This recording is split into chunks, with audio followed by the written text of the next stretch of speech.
Kedwa. In die Weskus kry ons nie koud nie. Nou al is dit winter, dan maak ons dit warm. Want ons ken vir Jacques by die hot tubs.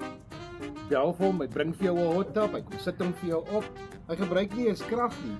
Jy maak hom daarso in die stoof, gooi net hout in en hy pomp jou lekker water uit. Lekker warm. Ons kry nie koud hier in die Weskus nie. As jy vir ons kom kuier, maak seker jy Jacques se nommer, ons gaan dit vir jou los, hierso nie details. Dan bel jy vir hom. Bring hy vir jou 'n hot tub net waar jy is, of jy nou kampeer en of jy nou by 'n vakansiehuis is, maak nie saak nie. Hierdie hot tubs werk lekker vir ons in die Weskus. Kom kry vir jou, wees rustig.